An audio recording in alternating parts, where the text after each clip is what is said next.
monde, j'espère que vous allez bien. Aujourd'hui on se retrouve pour un jour un petit peu spécial parce que c'est la fin de mon test pour le Zenfone 4. En gros, après sélection, donc comme je vous l'avais expliqué dans une première vidéo de présentation, on a été recruté entre guillemets pour tester le nouveau téléphone de chez Asus, donc le Zenfone 4. On est, je sais pas, peut-être une quarantaine de testeurs et on s'est engagé à le tester pendant 3 mois pour voir si ça valait le coup, pour voir si c'était un produit qu'on allait recommander et donc voilà, donc je me suis fait vraiment un plaisir de tester ce téléphone. Merci beaucoup à Asus pour cette opportunité, vraiment, parce que c'est une opportunité, je pense. Donc on a eu ce téléphone gratuitement et en échange on a dû poster toutes les semaines pendant 3 mois sur une plateforme ou sur nos réseaux, et sur nos réseaux sociaux d'ailleurs, on a dû poster nos avis via des photos, via des articles, via des vidéos. Et aujourd'hui c'est la dernière, donc voilà. Du coup, je vais essayer de la faire courte parce que je pense que voilà, il n'y a pas forcément de quoi en parler pendant, quoique si, on peut toujours en faire des tonnes et des tonnes. Mais du coup, moi voilà, je vais être claire, je vais aller droit au but et je vais vous dire si oui ou non j'ai réussi à m'habituer à ce téléphone parce que, je le rappelle, je suis normalement une grande fan de Apple et j'ai eu depuis mon adolescence que des iPhones. Du coup c'est vrai que c'est un petit peu compliqué, je l'avais d'ailleurs dit dans la première vidéo qu'au niveau de la prise en main c'était difficile parce que c'est sous Android, parce que c'est pas du tout la même façon d'utiliser le téléphone, c'est pas les mêmes boutons, c'est pas les mêmes... Du coup voilà, j'ai eu un petit peu de mal. Mais je vais vous dire ça très vite du coup.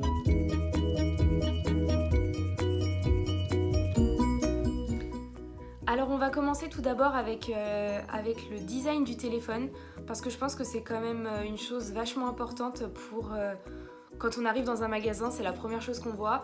Du coup le design m'a beaucoup plu, je l'avais déjà dit dans la première vidéo, mais bon, vu que c'est la vidéo bilan, je pense que c'est important de le rementionner. Il ressemble à un iPhone et j'aime le design de l'iPhone. Du coup vraiment j'ai été très contente, très contente parce qu'il est beau quoi. Et puis j'ai eu la chance d'avoir le blanc, je voulais le blanc, je ne voulais pas le noir. Il y avait le mint aussi, j'aurais bien voulu avoir le mint, mais en tout cas le blanc est vraiment très joli. Il ressemble à mon iPhone quoi. Donc voilà, je suis plutôt contente. Il y a En plus de ça, Asus nous a envoyé une petite coque avec parce que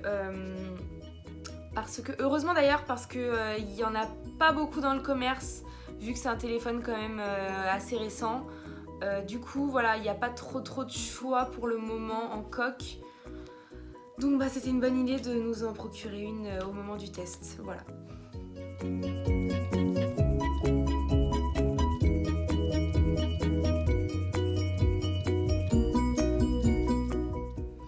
Ensuite, pour ce qui est des photos,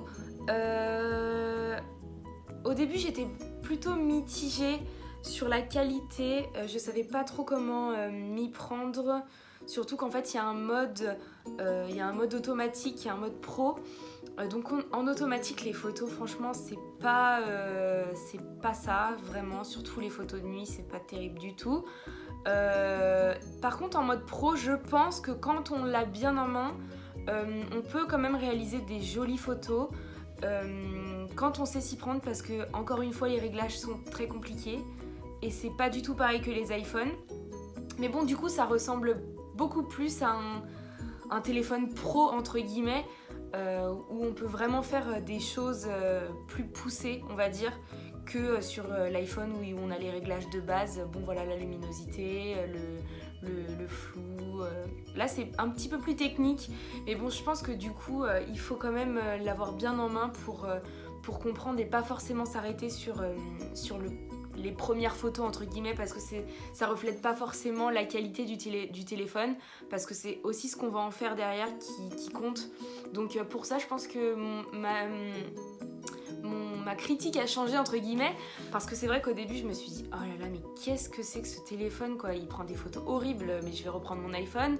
Au final j'ai quand même réussi à faire de belles photos, j'en suis plutôt contente. Du coup je pense qu'il est vraiment indispensable de l'avoir bien pris en main pour comprendre comment il faut faire. Voilà.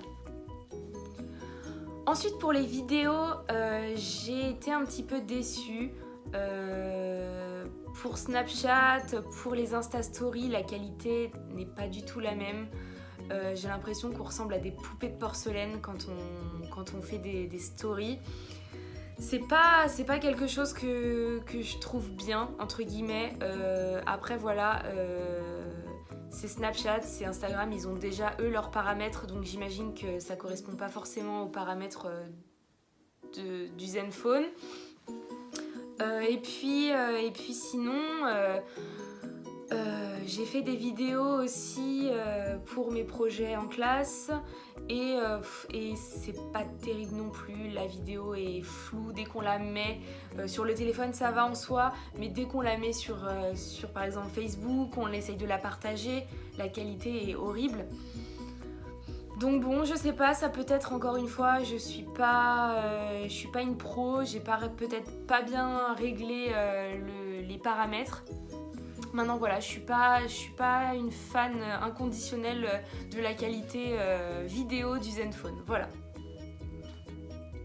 Par contre, il y a vraiment un point à ne pas négliger du tout, ça m'a vraiment soulagée entre guillemets, c'est la batterie. C'est incroyable, pourtant j'ai à peu près la même utilisation de mon iPhone comme de l'Asus. Au niveau des réseaux sociaux, je parle des messages, des appels dans la journée. J'ai pas moins fait avec l'Asus. Et ben ça tient toute la journée quoi. Et encore, il nous reste un peu de batterie le soir, alors que l'iPhone, faut que à midi j'ai 50% quoi. Donc je pense que ça c'est vraiment un point pour ceux qui en ont marre de charger leur téléphone, pour ceux qui n'ont pas le temps, pour ceux qui peuvent pas le faire tout simplement. Bah je pense que c'est quand même important. C'est un point à vraiment pas négliger, parce que je pense qu'on en a tous ras-le-bol de charger notre iPhone. Voilà, du coup je pense que c'est une grosse avancée, et c'est vraiment un point très positif du téléphone. En tout cas voilà, j'ai plutôt été ravie de ce test, ça m'a permis de voir autre chose que l'iPhone, parce qu'entre guillemets, voilà, je pense qu'il me fallait ça pour voir autre chose, parce que c'est vrai que je suis un peu trop attachée à Apple, mais il faut...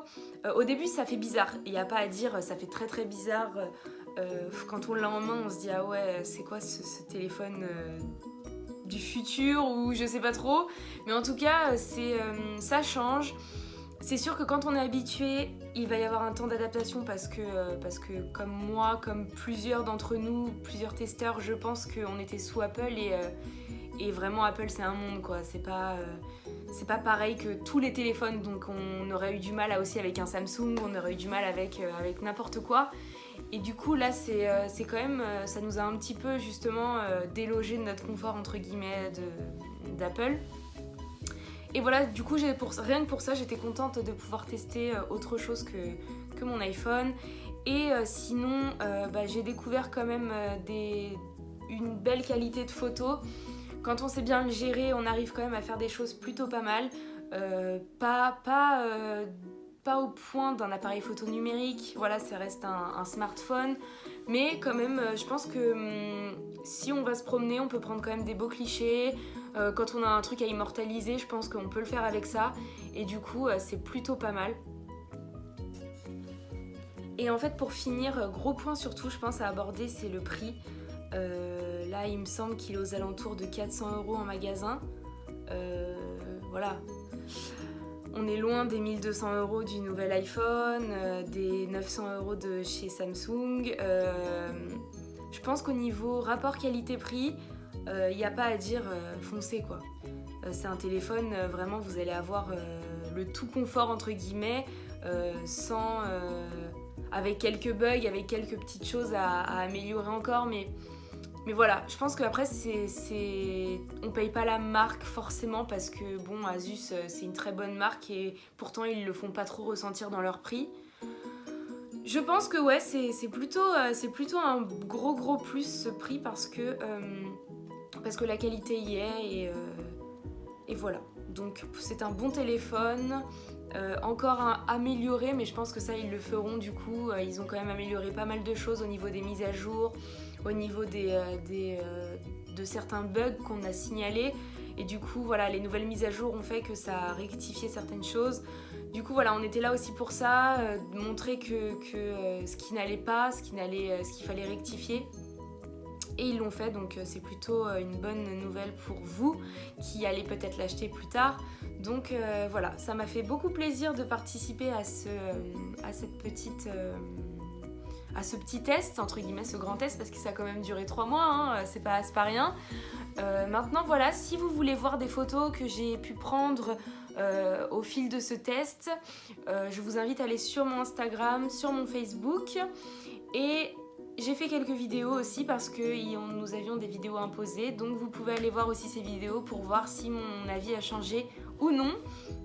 En tout cas voilà, je remercie Asus et puis je suis très contente d'avoir fait la connaissance des nombreux testeurs. On a beaucoup échangé pendant ces 3 mois et en fait c'est devenu carrément une petite famille. Du coup voilà, je suis quand même très contente de cette aventure. Merci beaucoup. On se dit peut-être à bientôt, même si je pense que les vidéos cette année ça va être compliqué.